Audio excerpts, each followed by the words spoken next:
Hey, it's time for Sarah's Bedtime Stories. Episode 60 When Life Feels ASDFGHJKL Part 4 Story time.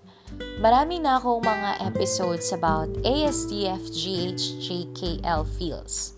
Yun yung tawag ko sa nararamdaman ko pag hindi ko siya naiintindihan. At sa episode na to, na-realize ko na grabe, ang dami palang mga emosyon na hindi natin maintindihan minsan.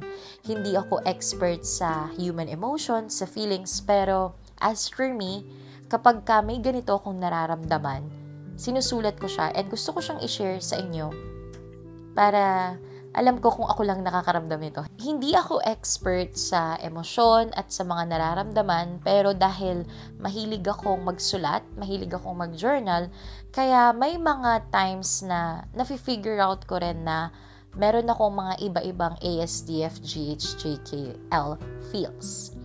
So, this is episode 60 of Sarah's Bedtime Stories. Hangover. Madalas, sinasabi yan kapag after tipsy moments. After nom-noms, may hangover. The next day, hindi mo alam kung ano yung nararamdaman mo, hindi mo ma-explain. Pero, na-realize ko na hindi lang sa tipsy moments, nagkakaroon ng hangover. Meron din palang hangover pagdating sa mga emotions natin. Naranasan mo na ba yung feeling na sobrang intense ng kaligayahan mo or intense yung emosyon, kaya the next day, parang pagod na pagod ka at wala kang energy to do things, to do your tasks. Madalas, na-associate yung bigat ng nararamdaman natin kapag sad emotions. Pero lately, na-realize ko na most of the time, akala ko yung ASDFGHJKL feels, nangyayari lang siya kapag sad happenings, negative emotions. Pero na-realize ko lately, or few months ago, na yung ganong palang pakiramdam, nangyayari rin siya kapag sobrang saya mo. Naaalala ko nun, hindi ko maintindihan yung nararamdaman ko, pero alam ko na wala akong motivation or parang wala akong gustong gawin kundi tumulala, magnilay-nilay, balikan yung mga masasayang alaala.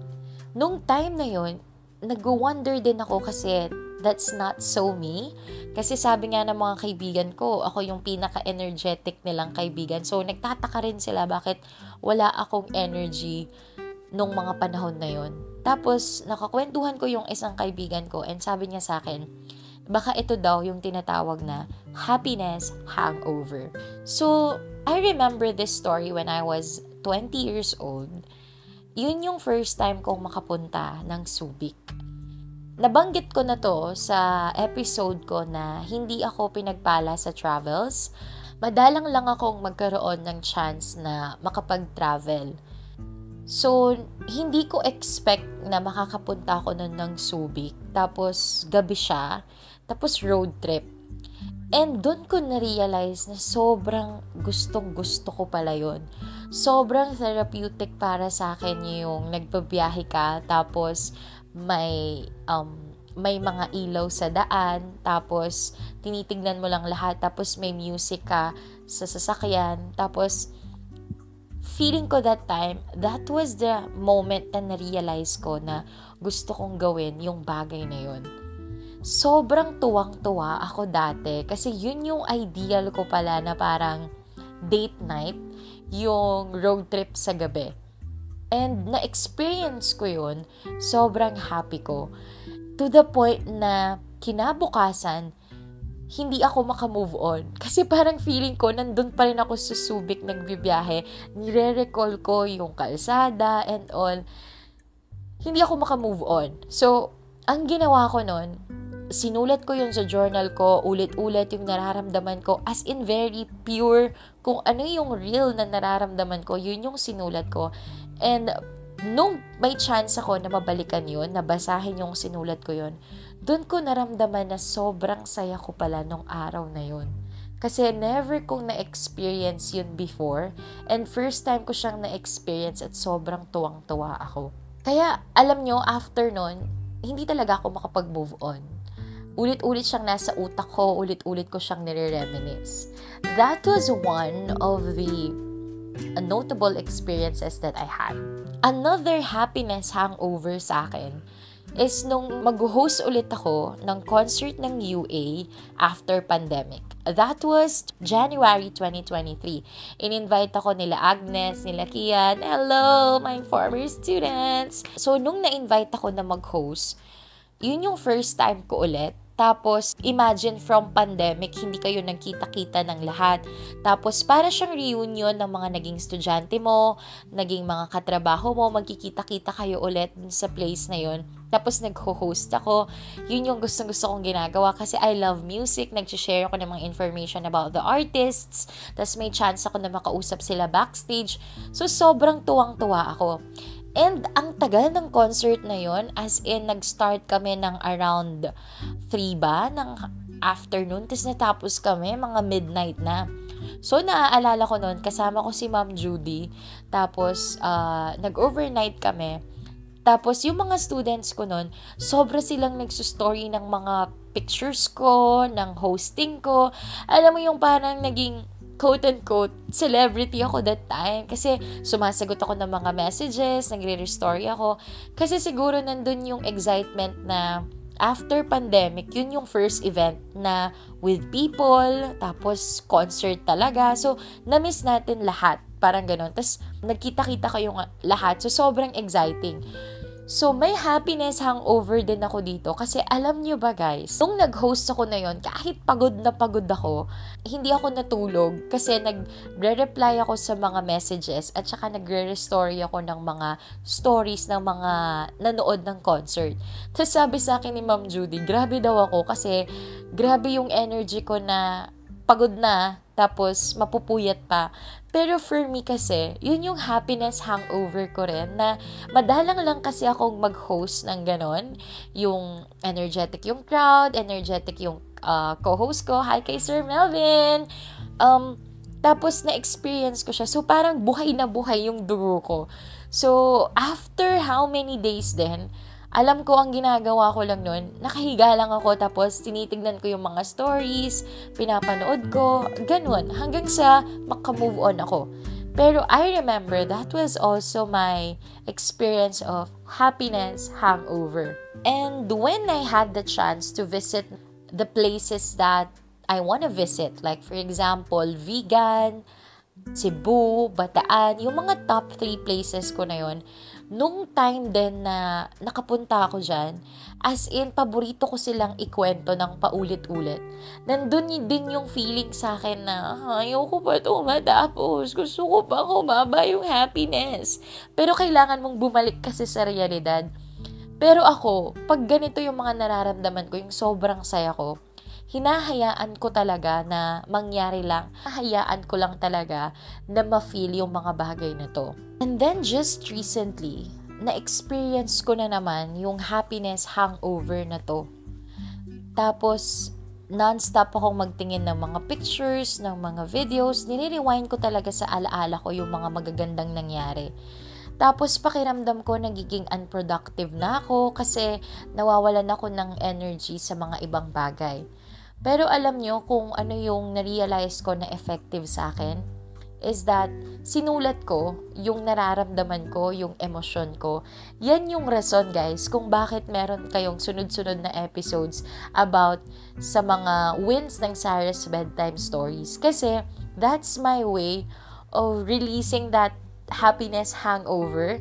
Kasi pakiramdam ko yung energy ko, yung mga naiisip ko, naisulat ko na at nailabas ko na sa mga episodes na yun for me to keep going or for me to move forward para naman makaget over na ako dun sa hangover na yun. Sana pwede na kagaya ng hangover kapag tipsy tayo, pwede na yung mainit na sabaw or yung tubig para mawala yun. Pero dito kasi kahit nakatatlong litro na yata ako ng tubig, hindi pa rin nakakapag-move on yung sarili ko dun sa happiness na yun. Alam nyo ba, Siguro totoo yun, no? Na after happiness comes sadness. Parang ulit-ulit siya. Parang it's a cycle. Pero ako, ayoko yung pakiramdam na sobrang saya ka, tapos parang biglang malulungkot ka, or parang matutulala ka. Ayoko yun talaga. Akala ko dati, kaya ko nararanasan yun kasi sobrang sentimental kong tao. Kaya lang, meron akong kaibigan na nung kinuwento ko sa kanya yun, ganun din pala siya. Like for example, pag nagkita-kita kami, sobrang tawanan kasi kami, sobrang halakhakan, ganyan. Tapos after naming magkita-kita, parang nakaka-experience din siya ng happiness hangover na sana ganun na lang lagi. Yun yung idea eh. Sana hindi ba pwedeng laging happy na lang na ganito? I mean, pwede namang maging happy, pero hindi ba pwedeng ganun na lang kasaya lagi? Siguro ganun yung nasa isip namin, kaya kami nagkakaroon ng happiness hangover. Or sa akin kasi parang masaya naman ako most of the time, pero may mga point kasi or may mga times kasi na sobrang saya. Siguro yun yung mga first time mong na-experience yun, kaya sobrang tuwang-tuwa ka, kaya ang hirap makamove on. If ikaw rin, nakaka-experience ka ng happiness hangover kagaya ko, siguro drop in the comment section or let me know kung ano yung mga pamamaraan mo para makapag-move on. Pero ako, sa experience ko, for me to overcome happiness hangover, yung mga ginagawa ko lang is first, ay hinahayaan ko lang na ma-feel ko yung mga emosyon na yon hanggat gusto kong alalahanin ang isang masayang alaala ginagawa ko.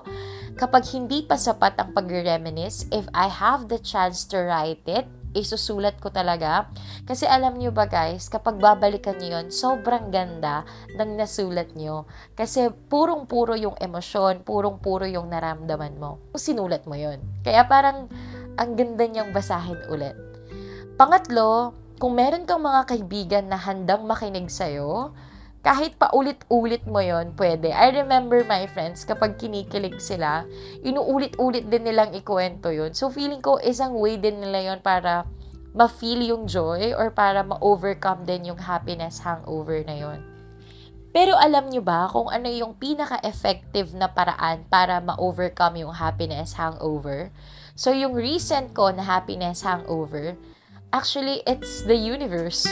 It's life na tumulong sa akin para ma-overcome yun. Kasi eventually, gagawa ng paraan ang buhay para gumising ka at bumalik ka sa usual mong routine. Tapos, i-look forward mo na lang ulit kung kailan yung susunod mo na super happy days or super happy moments.